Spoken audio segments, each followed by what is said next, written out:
अस्सलाम वालेकुम दोस्तों, नईम्स वर्चुअल अकेडमी जे प्लेटफॉर्म तां आहियां मोहम्मद आशिम राव। 9th क्लास जी फिज़िक्स में यूनिट 6 स्टार्ट कयो आहे। चैप्टर जो नालो आहे ग्रेविटेशन।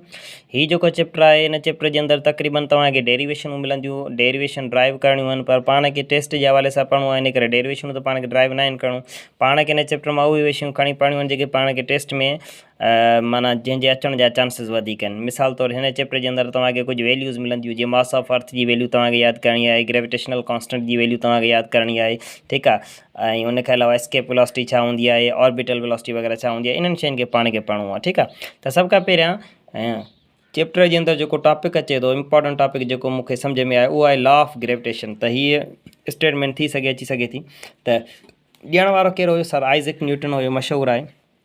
हाणे हिन जेका स्टेटमेंट ॾिनी, हिन जेको लॉ ऑफ ग्रेविटेशन ॾिनो, इहो छा थो ॿुधाए असांखे? इन शइ खे सम्झण खां पहिरियां तव्हां सम्झो, हिन धरतीअ ते जेके बि शयूं आहिनि, हर शइ ॿी शइ खे छिकींदी आहे।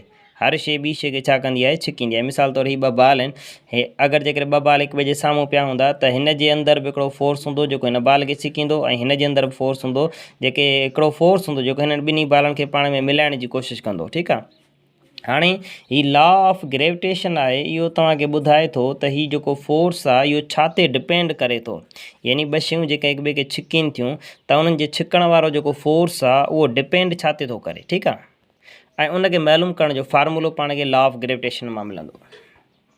अच्छा, मिसाल था वठूं, सपोज़ कयो हीअ ॿ बाल आहिनि। हाणे हीअ बाल हिन बाल खे छिके थो, हीअ हिनखे छिके थो। सपोज़ कयो ॿिन्ही जे विच में फोर्स ऑफ अट्रैक्शन या ग्रेविटेशनल फोर्स 10 न्यूटन आहे। मिसाल था वठूं हिकिड़ो, ठीकु आहे।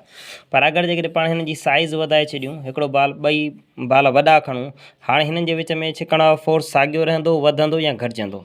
त लॉ ऑफ ग्रेविटेशन तव्हांखे ॿुधाए थो त अगरि जेकॾहिं तव्हां मास वॾो खणो था, यानी साइज़ वधीक, मास वधीक थो थी वञे, त हुन जे विच में जेको फोर्स ऑफ अट्रैक्शन आहे उहो वधी वेंदो, ठीकु आहे। पहिरियां 10 न्यूटन हो, हाणे सपोज़ कयो 20 न्यूटन थी वेंदो।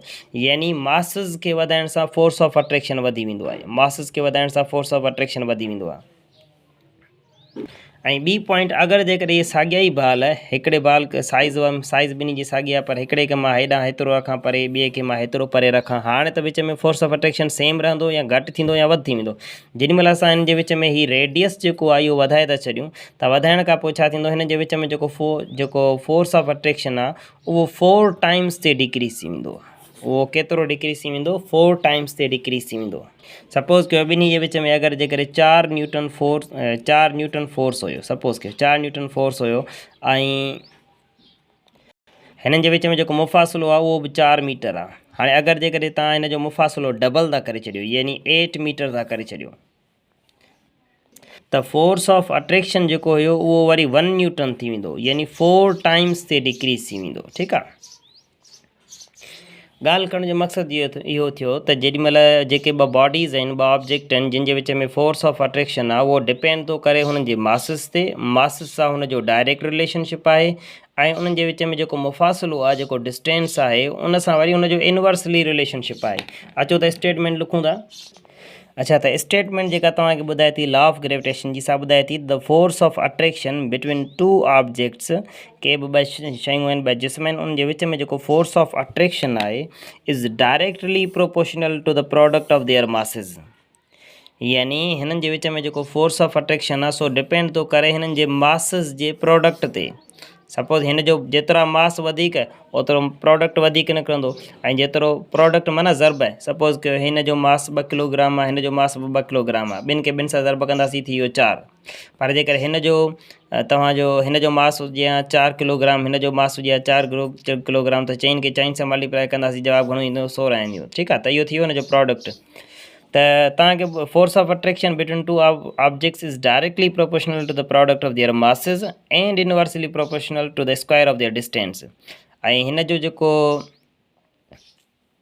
डिस्टेंस आहे, ॿिनि ऑब्जेक्ट्स जे विच में जेको डिस्टेंस आहे, इन जे स्क्वायर जे इनवर्सली प्रोपोर्शनल आहे। यानी जेकॾहिं तव्हां डिस्टेंस डबल था कयो त फोर्स ऑफ अट्रैक्शन 4 टाइम्स ते डिक्रीज़ थी वेंदो, ठीकु आहे। जेकॾहिं डिस्टेंस तव्हां ट्रिपल था करे छॾियो त फोर्स ऑफ अट्रैक्शन वरी 9 टाइम्स ते डिक्रीज़ थी वेंदो। हिन जी जेका स्टेटमेंट आहे असां लिखंदा आहियूं त फोर्स ऑफ अट्रैक्शन बराबरि हूंदो आहे, फार्मूलो जेको हिन जो आहे G m1 m2 ऐं आर जो स्क्वायर। ही डेरिवेशन कीअं, ही फार्मूलो ड्राइव कीअं थियो इहो सिखणु तव्हांजे लाइ ज़रूरी कोन्हे को, बाक़ी तव्हांखे यादि रखिणो आहे ही जेको एफ आहे हीअ आहे force of attraction between two objects, ठीकु आहे। छा थो डिपेंड करे जी ते, जी जो मतिलबु छा आहे gravitational constant. Gravitational constant, gravitational constant जी वैल्यू पुछी सघनि था, घणी आहे यादि रखणी आहे तव्हांखे 6.673 into 10 power -11 newton metre square kilogram square, ठीकु आहे। त ही तव्हांखे यूनिट बि यादि रखिणो आहे, त ही जेको जी आहे हिन जो यूनिट छा निकिरंदो आहे newton metre square kilogram square, ऐं ही हिन जी ग्रेविटेशनल कांस्टेंट जी वैल्यू आहे, ठीकु आहे। इहा तव्हांखे लाज़मी यादि रखणी आहे।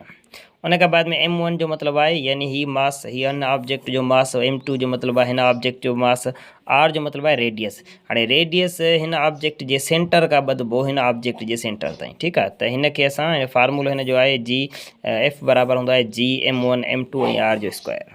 अच्छा, मास ऑफ अर्थ जो फार्मूलो बि तव्हां यादि रखे छॾियो। मास ऑफ अर्थ जो जस्ट तव्हांखे फार्मूलो यादि रखिणो आहे। मास ऑफ अर्थ जो फार्मूलो आहे तव्हां वटि me बराबरि आहे जी आर जो स्क्वायर अपान में जी। अच्छा, हाणे हिननि ख़बर हुअणु घुरिजे छा me जो मतिलबु आहे मास ऑफ अर्थ, ठीकु आहे। हिन जे हेठां बि असां ई लॻाईंदा आहियूं, R E means radius of earth. हिन जो मतिलबु छा आहे रेडियस ऑफ अर्थ। जी जो मतिलबु आहे ग्रेविटी, ऐं हिन जी जो मतिलबु आहे ग्रेविटेशनल कांस्टेंट, ठीकु आहे। ग्रेविटेशनल कांस्टेंट अलॻि आहे, ग्रेविटी अलॻि आहे। ग्रेविटी धरतीअ जी हूंदी आहे, ऐं ग्रेविटेशनल कांस्टेंट वरी हर ऑब्जेक्ट जे विच में जेको फोर्स हूंदो आहे ग्रेविटेशनल फोर्स, उन जी जेका वैल्यू आहे ग्रेविटेशनल कांस्टेंट जी वैल्यू मूं तव्हांखे लिखी ॾेई छॾी आहे, ठीकु आहे। ऐं आमतौर ते ही डेरिवेशन तव्हांखां ड्राइव कोन कराईंदा, बसि एतिरी ख़बर हुअणु घुरिजे त हीअ radius of earth. Radius of अर्थ छा खे चइबो आहे इहा तव्हांखे ख़बर हूंदी, धरती आहे, धरती जो ही सेंटर आहे, सेंटर खां एसी ताईं हीअ जेको मुफ़ासिलो आहे हिनखे असां रेडियस ऑफ अर्थ चवंदा आहियूं, ठीकु आहे। अच्छा, मास ऑफ अर्थ जी डायरेक्ट वैल्यू पुछी सघनि था, धरतीअ जो मास घणो आहे, त उहो आहे तव्हां वटि 6.0 इंटू 10 पावर 24 किलोग्राम। यादि रखे छॾियो, असांजी धरतीअ जो मास घणो आहे 6.0 इंटू 10 पावर 24 किलोग्राम। हाणे हीअ जेका वैल्यू आहे हिते जेके जेके शयूं आहिनि तव्हांखे ग्रेविटी लॻाईंदो, 10 रेडियस ऑफ अर्थ लॻाईंदो, ऐं ग्रेविटेशनल कांस्टेंट लॻाईंदो, हिनखे हल कंदो तव्हांखे हीअ वैल्यू मिलंदी, ठीकु आहे। अच्छा, रेडियस ऑफ अर्थ बि तव्हांखे यादि रखिणो आहे। रेडियस ऑफ अर्थ केतिरो आहे, रेडियस ऑफ अर्थ आहे तव्हांजो 6.38 इंटू 10 पावर 6 मीटर, ठीकु आहे। बाक़ी जेको असां वटि चैप्टर आहे हिन में ही तव्हांखे डेरिवेशन करणियूं पवंदियूं आहिनि। हीअ जेको फार्मूलो ड्राइव कीअं थो थिए, ही मास ऑफ अर्थ कीअं ड्राइव थियो आहे, ही वैल्यूज़ आयूं कीअं, पर तव्हां जस्ट वैल्यूज़ यादि रखो, ही फार्मूला लाज़मी यादि रखणा आहिनि, ऐं लॉ ऑफ ग्रेविटेशन तव्हांखे छा थो ॿुधाए इहो यादि रखणो।